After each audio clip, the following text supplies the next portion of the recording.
We've also seen public libraries holding drag storytelling time.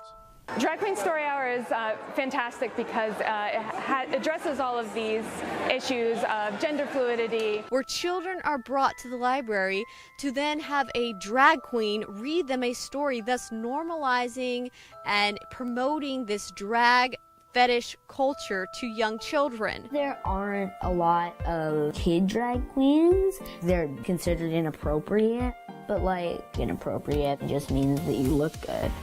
I'm 8 years old, get it right. But do they really need to be being paraded around and given this knowledge into a taboo fetish-like culture at such a young age? You want to dress up in drag, you want to subscribe to this culture, that's perfectly fine, but you cross the line when you start dragging children into the middle of it.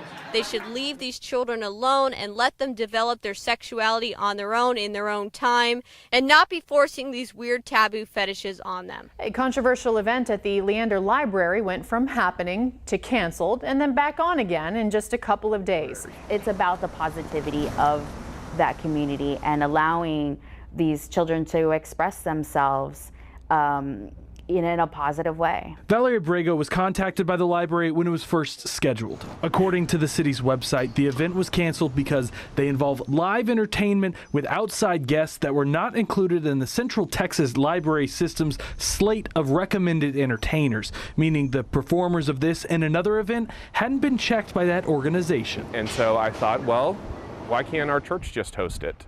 And so we're hosting it. This is where Ryan Hart comes in. He's the pastor of a church that decided to rent out a room at the library for the event.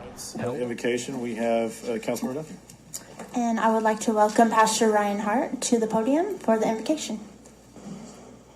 Members, today's pastor for the day is my brother-in-law, opening up Ryan. Him, Hart, Pastor Ryan, is a graduate of Southern.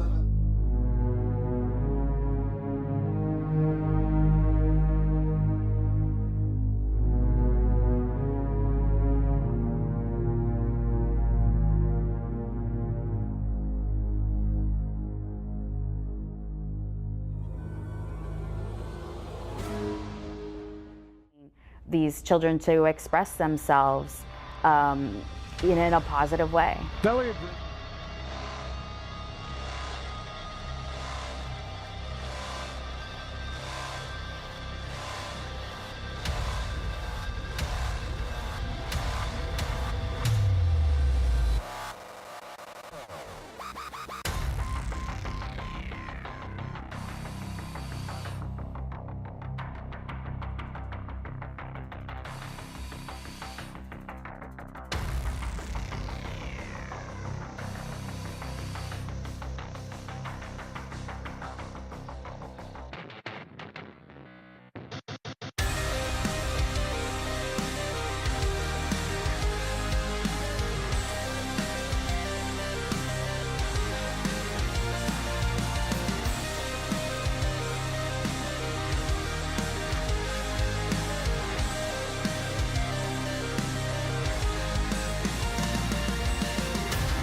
He was ordained as a satanic priest.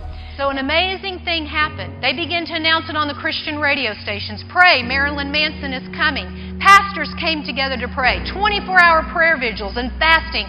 They were praying for the youth because many would go to their concerts and come home and commit suicide afterwards. So they continued to try to start that second song. The sound system was shot. The special effects were all doing the wrong thing. The monitors wouldn't work.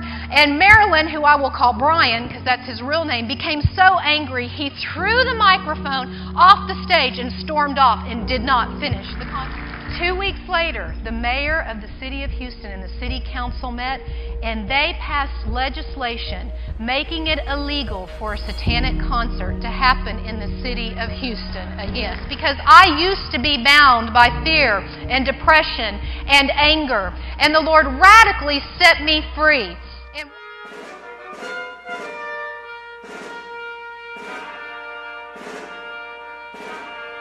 Mine eyes have seen the glory of the coming of the Lord. He is trampling out the vintage where the grapes of wrath are stored. He hath loosed the faith